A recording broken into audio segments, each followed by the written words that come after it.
এই ভিডিওটাকে আমি ট্রাভেল ব্লগ বলবো না, তার থেকে ভার্চুয়াল গল্প বলাটাই শ্রেয়। ইচ্ছেগাঁও থেকে চলে এলাম কালিম্পং, কারণ এই পাহাড়ি শহরটায় কদিন আশ্রয় নেব সেটা কথা দেওয়া ছিল। আস্তে আস্তে হয়ে গেল দুপুর এবং এটাই আমার প্রথমবার কালিম্পংয়ে। হ্যাঁ, বাঙালিরা এইটা অনেকেই শুনে তাদের হয়তো চোখ বড় বড় হবে কিংবা নিজের দাঁত কবাটি পেট অবধিও চলে আসতে পারে, কিন্তু কি করি, নিজের মতোই ঘুরে দেখলাম শহরটাকে। সাক্ষী রইল আকাশের নীল রং, একটা পাহাড়ি শহুরে হাওয়া এবং আমার ক্যামেরার লেন্স। তাহলে শুভ কাজে আর দেরি করে কোনো লাভ নেই, ব্যাকপ্যাক নিয়ে আজকের মতো ভার্চুয়াল যাত্রা শুরু হোক।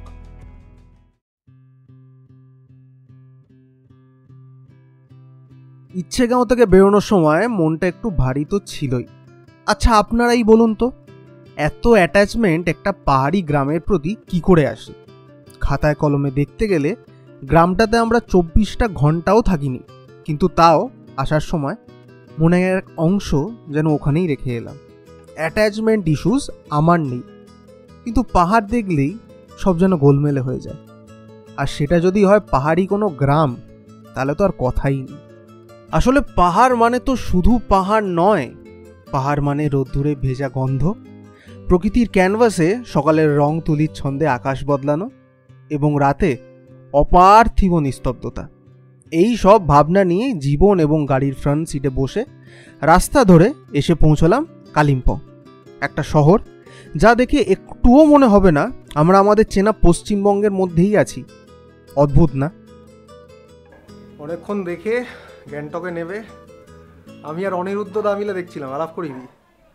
অনিরুদ্ধ দা আরেকটা কারণ ইচ্ছেগাঁওতে আসার, আর কালকে অর্ণবের সাথে আলাপ করিয়েছি। ভিউওয়ালা রুমই আমরা খুঁজছিলাম, ওটার জন্য একটু সময় লেগেছে। আর দেখাচ্ছি আমি ভিউটা, এই যে কালিম্পংয়ে আমাদের ঠিকানা হোটেল অর্কিড। থাকার শুধুমাত্র একটাই কারণ, এই ভিউটা।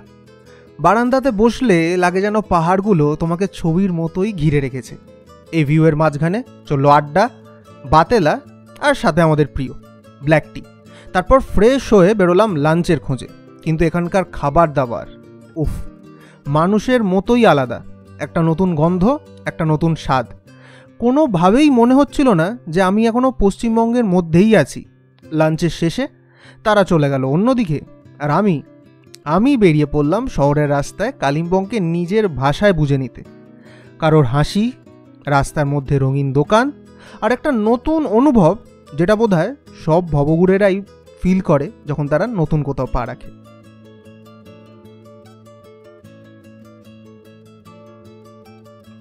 মাঝে মধ্যে শহরের কোলাহল আর ডেডলাইনের মাঝে এইভাবেই হারিয়ে যেতে ভালো লাগে।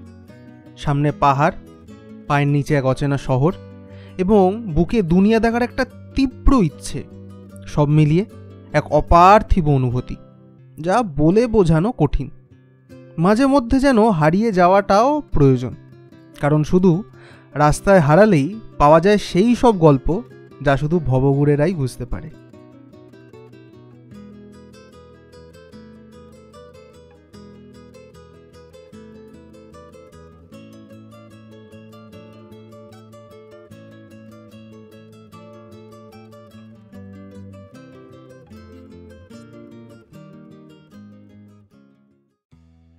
বিকেলবেলায় গেছিলাম একটা পার্কে, যেটা আমাদের হোটেলের একদম কাছেই ছিল। দেখে মনে হলো এটাকে কালিম্পংয়ের ময়দান বললেই হয়। এখানে আমরা কাটালাম কিছু মুহূর্ত।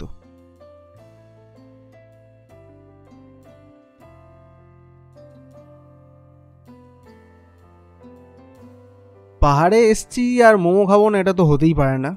মোমো আসার আগে অবধি একটু ঠান্ডা লাগছিল, কিন্তু একবারে প্লেটে পড়ার সাথে সাথে সব ঠান্ডা হাওয়া যেন 1,00,000 হাত দূরে। ডিনারটা পার্সেল করতে আমি চলে গেছিলাম গম্পুজে। গম্পুজের নাম আমি প্রচুর বার শুনেছিলাম, বাট আমার আপ টু দ্য মার্ক লাগেনি। তার কারণ এক, খাবারের দাম আমার অনেকটাই এক্সপেন্সিভ লেগেছে এবং it was not up to the mark.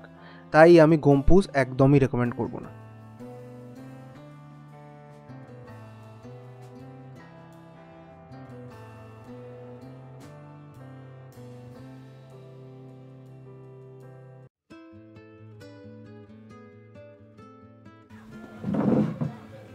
Good morning. আজ কালিম্পংয়ে সেকেন্ড দিন আমার। আর অ্যাকচুয়ালি আমি যে ট্রিপটার জন্য বেরিয়েছিলাম, যে সোলো ট্রিপ আমি করব, সে সোলো ট্রিপ তো আমার হয়নি। তার কারণ দুদিন আমি অনিরুদ্ধদা আর অর্ণবকে পেয়ে গেছিলাম। প্রথম দুদিন ওরা একটু আগেই চেক আউট করলো, তো এই হোটেল আমি ছেড়ে দেবো। আমিও কালিম্পংয়ে থাকবো, কিন্তু এই হোটেলে থাকবো না। আমি একটা হোস্টেলে কথা বলে এসেছি, খুব সুন্দর, দেখাবো। ওইখানে থাকবো। এখান থেকে 10 মিনিট মতো হেঁটে আমি ওখানেই যাব। এখানে 11টা নাগাদ চেক আউট। তো ততক্ষণ দুটো আমার ইম্পর্টেন্ট জিনিস, যে দুটো জিনিস দিয়ে আমি আমার দিন শুরু করতে ভালোবাসি। এক হলো এই বই ছাড়া আমার একটু চলে না। যেখানে যাই একটা করে বই আমার লাগে, আর আমার ব্ল্যাক টি। তো এই দুটো নিয়ে কিছুক্ষণ আমি সময় কাটাবো, তারপরে হোস্টেলে যাব।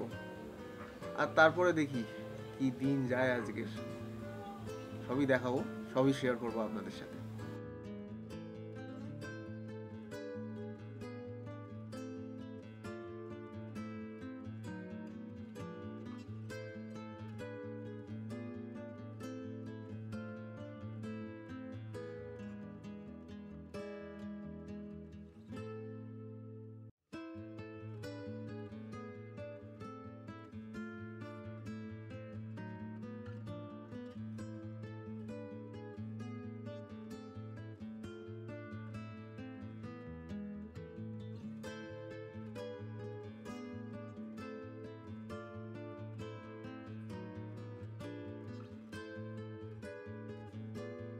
চা সেবন সাথে বইয়ের কপেজ পড়ে রওনা দিলাম হোস্টেলের উদ্দেশ্যে।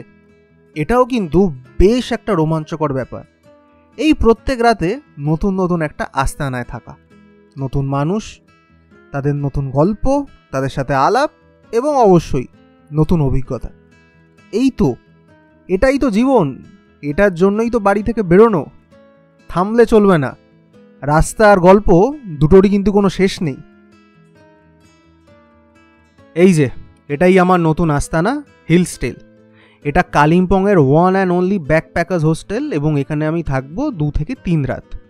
আমার পুরো এক্সপিরিয়েন্স কেমন ছিল, কিভাবে কন্ট্যাক্ট করবেন, রেন্ট কি কি ডকুমেন্টস লাগে, এই সব কিছু আমি বলবো আমার নেক্সট ব্লগে।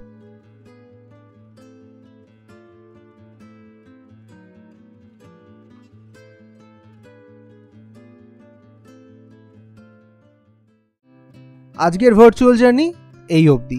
কালিম্পংয়ের প্রথম দিনটা ছিল খুবই স্পেশাল। প্রথমবার এই শহরটায় আসা এবং প্রথমবার হোটেলের বারান্দা থেকে পাহাড় দেখা, সাথে ওদের সাথে আড্ডা, একসাথে ডিনার, এগুলো খুব মিস করব। তার কারণ কাল থেকে তো আমি সোলো।